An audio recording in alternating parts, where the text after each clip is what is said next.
Right Mahesh Goud గారు, ఫైనల్గా తెలంగాణలో కొంత బీసీ నినాదం ఈ మధ్య చాలా పెరిగింది, మీకు కూడా తెలుసు. 42% ఇస్తామన్నారు. సరే, అఫ్ కోర్స్ అది కోర్టు అడ్డుకుంది, రాలేదు. అదే ఒక చర్చ పక్కన పెడితే, బీసీ ఉప ముఖ్యమంత్రి ఇంకొకరు రాబోతున్నారు, మహేష్ కుమార్ గౌడే అవుతారేమో అని ఒక చర్చ. నేను చాలా సందర్భాల్లో ఈ రాష్ట్రానికి బీసీ ముఖ్యమంత్రి అతనే మాట చెప్పాను. అవును అన్నారు, మీరు కూడా అన్నారు. రేపు ఎల్లుండని కాదు, రేవంత్ రెడ్డి గారు మంచి పాలన తీసుకున్నారు. బీసీ ముఖ్యమంత్రి అయ్యే ముందు బీసీ ఉప ముఖ్యమంత్రి అని అవుతారు. భవిష్యత్తులో ఈ రాష్ట్రంలో బీసీ ముఖ్యమంత్రి కావాలని ఆకాంక్ష అవుతుందో అది కాంగ్రెస్ పార్టీ నెరవేరుస్తుంది. ఇది క్లారిటీ.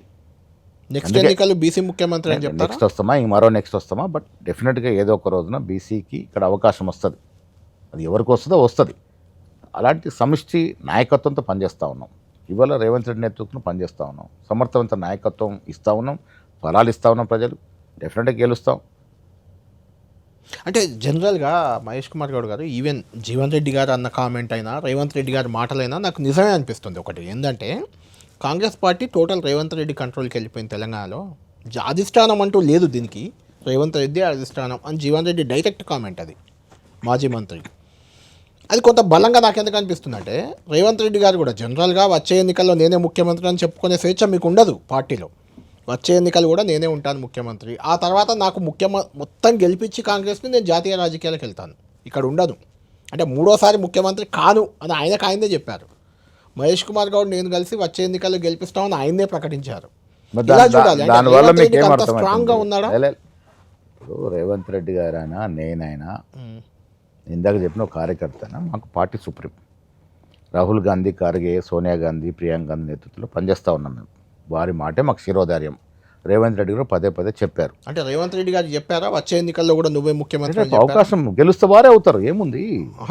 అధిష్టానం చెప్పిందా? నేను బీసీ ముఖ్యమంత్రి కూడా నేను డెడ్ లైన్ ఏం పెట్టట్లేదు. భవిష్యత్తులో అవుతారు, రేపు టర్మ్ అని చెప్పట్లేదు నేను. కాంగ్రెస్ పార్టీ గొప్పతనం ఏంటంటే, ఇక రేవంత్ రెడ్డి గారైనా మేమైనా ఏ నిర్ణయం తీసుకున్నా సమిష్టిగా తీసుకుంటాం. చైర్మన్ లేచాం, రేవంత్ రెడ్డి గారు, నేను, మీనాక్షి నటరాజన్, ఇంకో ముగ్గురు సీనియర్ మంత్రులు. దీన్నే కాంగ్రెస్ అంటారు. కాంగ్రెస్ అంటేనే గ్రూప్ ఆఫ్ పీపుల్. బీఆర్ఎస్ పార్టీలో ఈ రకంగా నడిచిందా?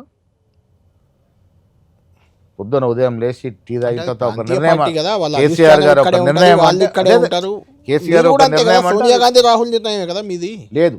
మీరు ఒక్కటి గ్రహించారు, రాహుల్ గాంధీ ఎప్పుడు కూడా యూనిలాటరల్ నిర్ణయం తీసుకోడు. కేసీఆర్ కూడా తీసుకోరు. కాంగ్రెస్ వర్కింగ్ కమిటీ, కాంగ్రెస్ అందరితో మాట్లాడతారు, చూడండి, మొన్న సతీష్ అని ముఖ్యమంత్రి చేశారు కేరళలో.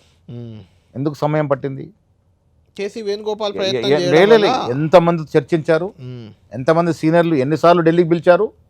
ఇది కాంగ్రెస్ పార్టీ. అందరి అభిప్రాయాలు తీసుకొని ప్రజాభిష్టం మేరకు వేణుగోపాల్ గారు కావాలంటే అయ్యేవారు కదా. ప్రజాభిష్టం మేరకు సతీష్ కోసమే కదా సతీష్ అని చేయడం జరిగింది. ఈ నిర్ణయం అనేది ప్రతిదీ Congress working committee, supreme body ఉంటుంది. ఆ సుప్రీం బాడీలో నిర్ణయం అయిన తర్వాతనే నిర్ణయాలు అవుతాయి. ఆ నిర్ణయం చేసే భాగంలో ముఖ్యమంత్రి గారు నేను కూడా పోతాం. అప్పుడప్పుడు క్యాబినెట్ లో బెర్తలు ఇంకా ఖాళీ ఉన్నాయి, అవుతాయి. అంటే ముఖ్యమంత్రి గారు అయిపోయింది కదా, ఇంకా ఎందుకు అవ్వట్లేదు? ఈ మధ్య ఉంటుందా క్యాబినెట్ అనేది? ముఖ్యమంత్రి గారు హైకమాండ్ కలిసి తీసుకోవాల్సిన ఈ మధ్య పిసిసి పరిధిలోని అంశం కాదు, కానీ ఉంటుందా ఈ మధ్య? చూడాలి. ముఖ్యమంత్రి గారు ఆలోచన కూడా నామినేటెడ్ పోస్టులు రేపు మాపని 4-5 సార్లు చెప్పారు. అవి కూడా కదా ఇప్పుడు ఇంకున్నాయి కదా, చాలా 70 చైర్మన్ వేసాం ఇప్పుడు. అవును, ఇంకా చాలా ఉన్నాయి, 4-5 మిగిలి ఉన్నాయి. అవి కూడా వేస్తాం. టర్మ్ కూడా అయిపోవడానికి వచ్చి మళ్ళీ ఆ టర్మ్ అయితే మళ్ళీ ఇస్తారా అవకాశం? చూడాలి. దాని మీద ఒక నిర్ణయం తీసుకోలేదు. అంటే ఇవ్వము అనేదో చెప్పినట్టున్నారు, ఇస్తాం ఏం నిర్ణయం తీసుకోలేదు.